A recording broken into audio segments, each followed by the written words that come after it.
You are still rightly tuned with the Blue Heart Podcast, and I am your host, Sisekelo Nzima. Today we have a guest, Mr. Clement Dlamini. Welcome back.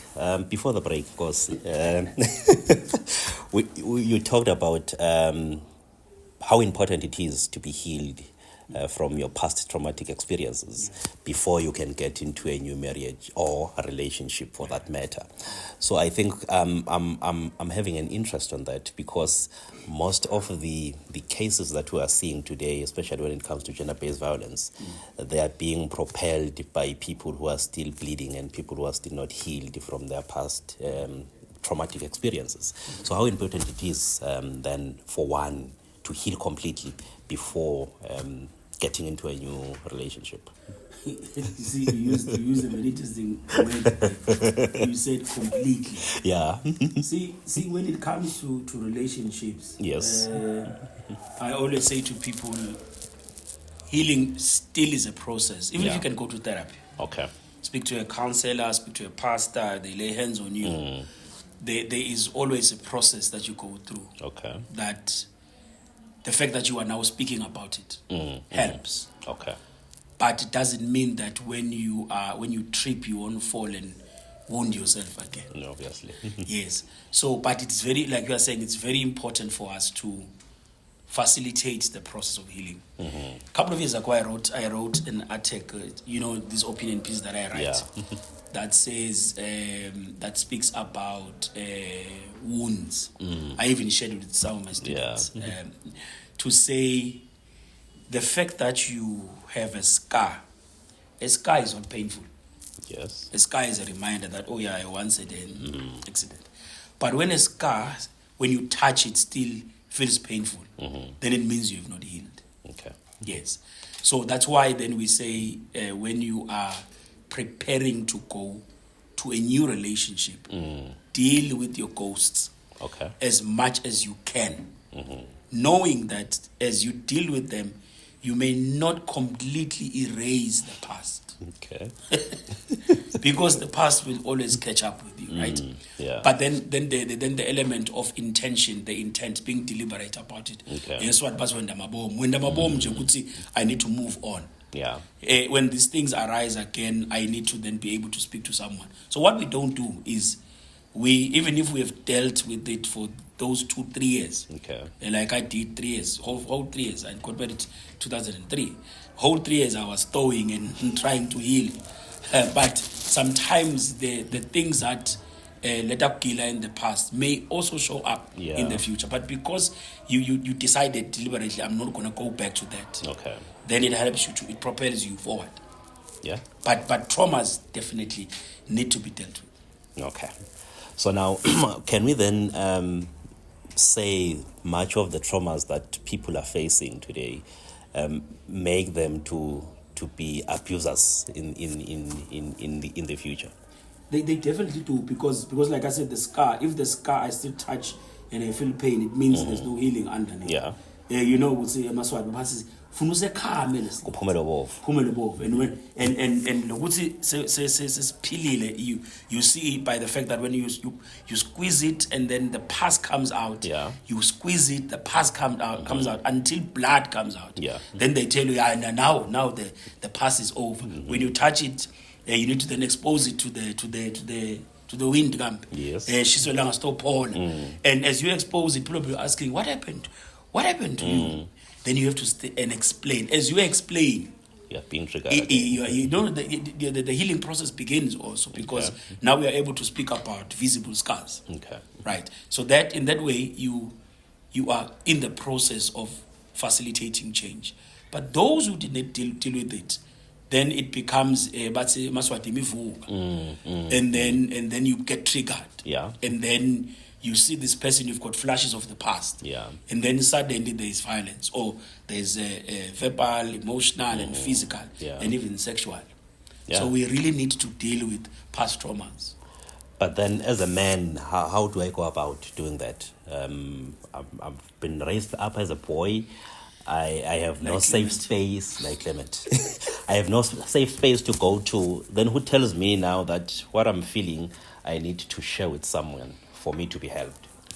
we had to see when we spoke in the last piece that we did. We spoke about how my mother would deliberately connect us with other men. Okay. Who, when she saw value, and said, this guy is not the best, but there's something that my kids can learn from that guy. Yeah. So I think we need to connect ourselves from a network perspective. Okay. It doesn't have to be a pastor. Yeah. It can be another brother. It doesn't have to be a brother in the family. It can be another brother in another family. Yeah. Outside. Or it can be someone that you look up to, who you can have a conversation with. But look cool is that talk about these things. Yeah. When you want to learn from others. Because we call them we call it a systems approach. Yeah. There are systems that may be external to your family system that can assist you to actually deal with other things. Or when you see others doing better and doing better in that area, you even ask yourself, if this guy can do this, I actually can do this. Yeah. You learn from others. Others, you learn from them from afar. You don't even need to be friends with them. Of course. And then that influence is there and facilitates the change in your life. Yeah. I really like what you are saying, because it actually brings some light to the problems that we're facing today, especially when it comes to males and boys. Yeah. Most of the time, we do not want to come out and talk about these things, whereas us harboring those things, we're actually harboring anger and vengeance and rage, which then when it comes out, that is why we're seeing so much violence that we're experiencing these days. So I think I really like what you're saying, and I think the listeners are benefiting from it, and everyone that was actually asking themselves this question, now they can begin to ponder and see the reason why they need to speak about these things. I want us, Nkosinyalo, to go into another office that you occupy, which is the Minister of the Gospel, Umfundisi. But that I want to link with the power and influence the church has when we're talking about these issues. Because I believe the church has a very important role to play, but I think we're only not realizing how important that role is for the church to play. Yeah. Just the other day, we've seen how much of cases we're experiencing when it comes to divorce, whereas I think the church has a role there, right there to play. Yeah. So now, how much do you create the church environment as a safe space for everyone that comes in and goes out in a church building or a church structure? How safe it is? We don't. We don't. Unfortunately. No, I'm not maliciously. Yeah. There are other Christian circles where they are really trying their best to establish some of these conversations. Yeah. But when you talk to pastors, they will tell you that their role as pastors is to minister the gospel, preach the word. But no one really sits down and looks back to say, even in the same word that you preach, there's a myriad of stories, of course, that speak to abuse, that speaks to incest, that speaks to a lot of things but because we don't scrutinize it from a perspective of humanistic approaches, we analyze it from only the spiritual connotation, meanings of the stories. Yeah. Because all of them have got spiritual meanings. Of course. Yeah, your Tamara stories, they've got meanings. Your Esther stories, they've got meanings. The Hagar and Sarah, they are spiritual meanings. But no one really says, if we were to read this story as a conversation that God is speaking to us about abuse, what would we say? Yeah. So I think where we are missing it is the fact that we expect pastors to play the role of preachers and also play the role of counselors and also play the role of policemen and also play the role of being a nurse, which is very impossible, and a psychologist and it's not possible.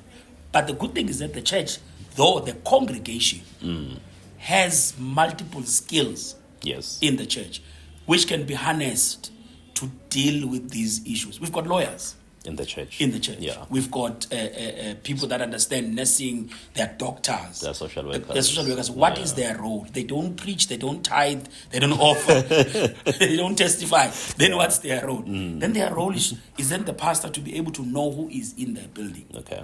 Who can then be utilized now and or trained, because I think we lightly Yes. we need to then train them first in the spiritual issues, so that they can be able to connect their career or vocations to this work. Yeah. When there's a child, I mean, for crying out loud, I always say at church, we've got teachers who are known to be the best teachers in mathematics and science and English, but we've got kids in the church that are failing maths and science. And the question is, what is the role of this teacher in church except for lifting up their hands? See, this is where we miss it. So utilizing those people as a pastor makes them also feel like they are contributing something within the circle of the community. Okay. So we need to use that. But I've answered your question and I've been long-winded. But the issue is that the church is missing out on an opportunity. Yeah. Others are doing something, but others are not. Okay. Ghani, that is a place where we could use it as a safe space and a place of healing.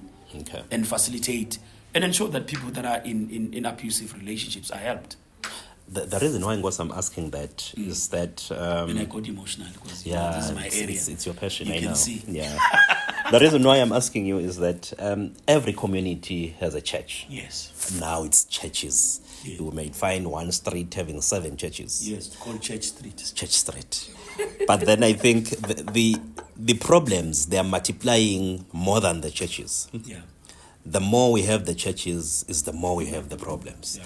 So where have we actually missed it? I think part of it you have actually raised it, but I want us now to go deeper to say, what is the meaning of a church in a community? Without looking at the spiritual aspect, that we know for sure. When we have a church, yes, people will be prayed for, the gospel will be preached, but then when it comes to social issues, how far can we go as a church? Because now, for a church to be meaningful to the community, it has to provide the holistic approach of the or the community that it serves. But that's a very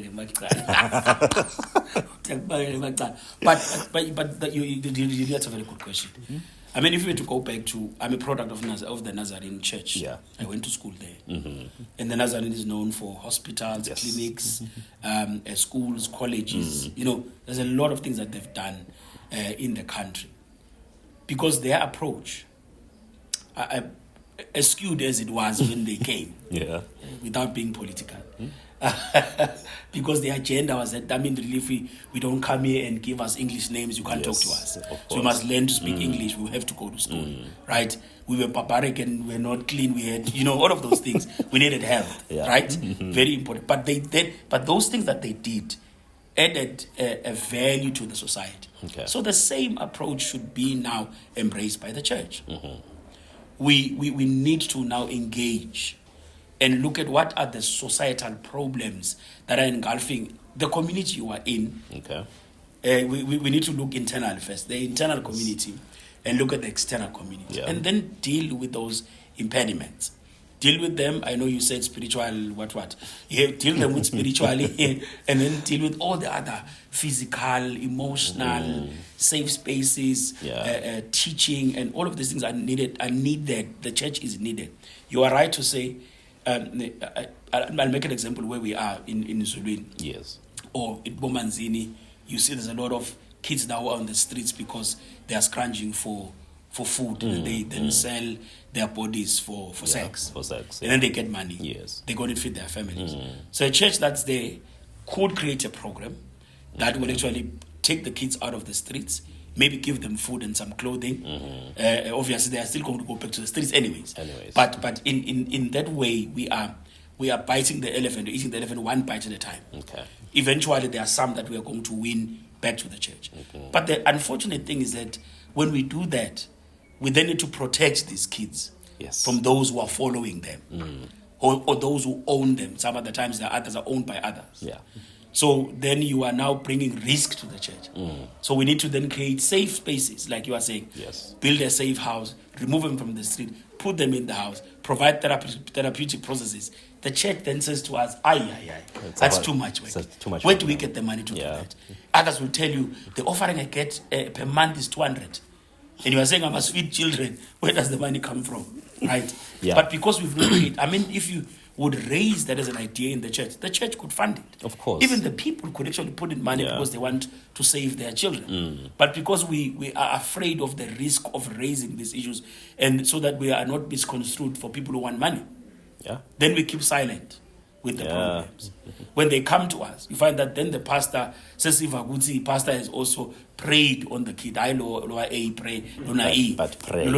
Prayed on the children because he's predisposed to these kids. He doesn't have a solution. Then he says, if I do this with you, I'm going to take care of you. Yeah. Then the thing begins. So up is Exactly. So it's problematic. We need to sit down and have an indaba with the churches and ask ourselves, can we not assist in solving the problems? So your take is that Ngozi, the church can actually play a role in curbing GBV. My friend, we can play a massive role, and we can also be used as a vehicle. The only problem is that when money is contributed through the church, people then say we are going to be controlled. Yeah. Maybe by the one that funds us, but because we've got principles and values, we will not take money that's going to control us, but it allow us to assist. Right? We usually get things from shops. Yes. Those things we ask ourselves, who do we give to in the church? If you give to this one, they'll say, Mfundis gave to this one, didn't give to these ones. Yeah. So we also are worried if you get funding and the pastor is hungry, he may also eat the thing. So the systems can be built though. Yeah. In other words, in short, the church can. I'm liking that. I'm hoping the church is listening and watching. And because when we're talking about the church, it's me and you again. Yes. That is all where it starts. Because I think the issue of GBV, if we can look at it from that angle, that if we're talking about a perpetrator and statistics, it's not something that is abstract. Yeah. It begins with me. What have I done not to be a perpetrator? What have I done to protect the survivor? So I think we really need to look into ourselves first before we can just because they report the 260 that's divorced, but they don't give us the other that are living happily. Of course. I mean, 260 is a drop in the ocean. Of course. But it's scary because it's divorces. And maybe the fact that they happen in a very short period of time. Yeah. It really raised an eyebrow. But at the end of the day, a strengths-based perspective says, out of the 260, but so many are actually doing well. Yeah. Which now takes me to my next question to you. Yeah. To say then, what are some of these ingredients that we need for a healthy relationship? Because all the problems that we're talking about, they start in a relationship and they're happening within a relationship. So what do I need to do as an individual going into a relationship? If I were... Okay, let me do it this way. See, the main and the mostest, if there was anything like that in English, is communication. Okay. You know, we can play around and say all types of things. Communication is the center of our problems. When we have an altercation or conflict, the one that's being addressed, or there's a conversation about the conflict, is listening and arming his gun to respond. Yes, they are ready to respond or defend themselves. Yeah. So as my wife is speaking about how she feels, I'm ready preparing a response to what she's saying. Without understanding. I'm not even listening to what they're saying. I want to defend myself. So if we were to understand the dynamics of communication, there's a sender. Yes. There's a conduit that sends the message to the receiver. Mm-hmm. The receiver hears what's being said and sends it back to the sender. To say, ngiva kahle ukuthi athi ke sender yes uva kahle bese ngiyaphendula. So what happens in sinqakana la? And then when that happens, the other gets agitated and says, you are defending yourself. You are not giving me a chance to speak. Okay. And then there's volatility. Then people abandon the process of communication. Okay. And that becomes that ingredient. I do premarital counseling. I'm not a marriage officer, but I'm a counselor, and I enjoy the counseling session because that space will expose people who are already in love, and afterwards they come out of the session, they are angry at each other, but at least they were able to determine that this person I'm going to has a problem with colors, has a problem with their temper. Yeah. So we then are able to then say, okay, since we've discovered this, how then do we deal with it? Yeah. So the fact that some of us were not exposed to premarital counseling, for those who are getting married, Yes. we missed out on an opportunity to have a conversation. Yeah. My wife said to another couple, show me how do you get angry? These people were speaking about petty things. I'm not talking about anger that you didn't wash the dishes. I'm talking the anger where you want to take the table and throw it at someone. Exactly. Because we don't get there. Yeah. Because we are afraid that if I say it, she's not going to marry me, whatnot. But we need to be realistic. Okay. Secondly, be realistic about your background. Where do you come from? Okay. What are your roots? Who raised you? Who's your father? Who's your father? Maybe to the extent of actually knowing how he actually grew up. Yes, grew up. those things. We say in social work, the first point of socialization for a child is family. Yeah. So if there are things that are missing in the family, this child has missed out on ingredients of growth, Yeah. morally and socially.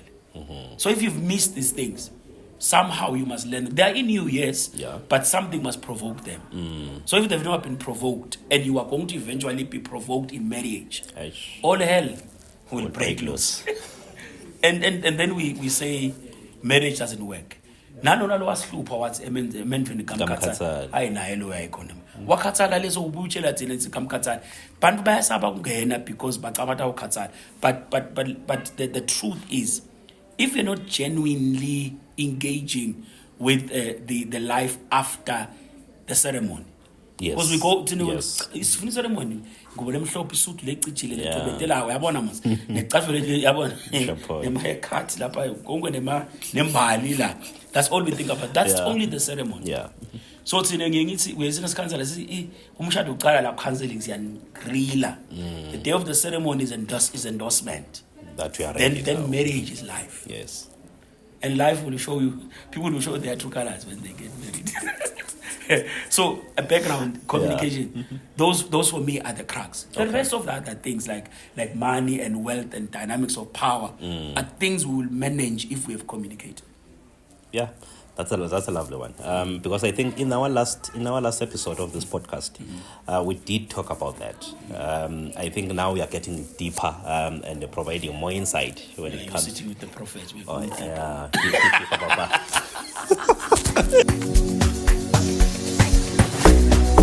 Can it happen for me to go for a premarital counseling and then decide not to engage in the marriage institution, to say no, based on what I've heard and based on what have been shared with me, I think I'm not ready for this process?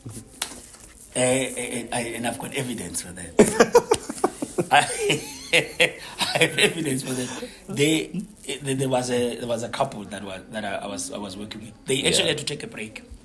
Okay. After because the conversation in that counseling session was massively engaging, and I was touching and opening closets that they'd closed. Sure. So things were had to be put on the table, and they had to take a break and then come back after, because premarital counseling ngesikwakhona uma sisiyatanzana. Yes. We don't tanza each other because we've got a beautiful past or a present. Yeah. We love each other from face value. Which is why I always argue and say, someone says I loved someone at first sight. Yeah. You need to change and say I lasted person at first sight.